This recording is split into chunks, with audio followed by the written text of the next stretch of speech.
வணக்கம் நண்பர்களே, இது நாளிதழில் வந்த செய்தியாகும்.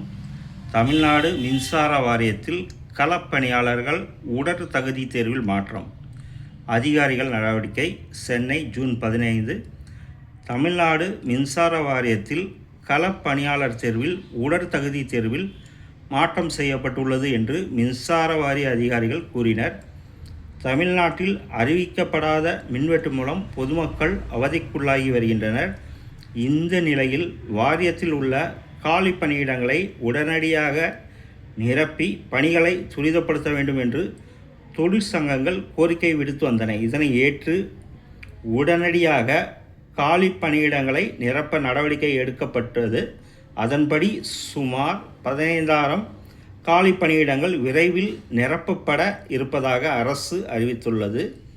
தேர்வு மற்றும் விண்ணப்ப பணிகளை மேற்கொள்ள தமிழ்நாடு அரசு பணியாளர் தேர்வாணையம் அதிகாரப்பூர்வ தளம் அல்லது தமிழ்நாடு மின்சார வாரியம் அதிகாரப்பூர்வ தளம் ஆகியவற்றை தேர்வர்கள் பார்வையிடலாம்.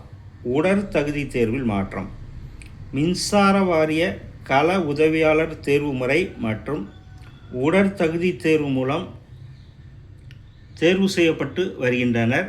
இதில் உடற் தகுதி தேர்வில் சில மாற்றம் செய்யப்பட்டுள்ளது.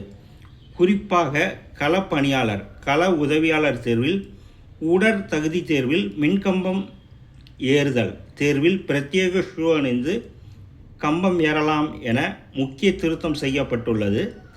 எழுத்து தேர்வு மற்றும் சான்றிதழ் சரிபார்ப்பின் அடிப்படையில் தகுதியானவர்கள் தேர்ந்தெடுக்கப்படுவர். அதேபோல் 30 அடி உயர மின்கம்பத்தை வெறுங்காலில் ஏறுவதற்கு பதிலாக உரிய பாதுகாப்பு கியர் மற்றும் பிரத்யேக ஷூ அணிந்து 8 நிமிடங்களில் ஏறி முடிக்க வேண்டும் என்று புதிய திருத்தம் செய்யப்பட்டுள்ளது.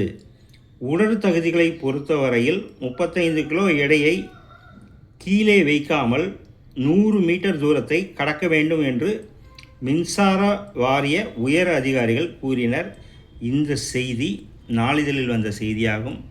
வணக்கத்துடன் உங்கள் ராஜேந்திரன்.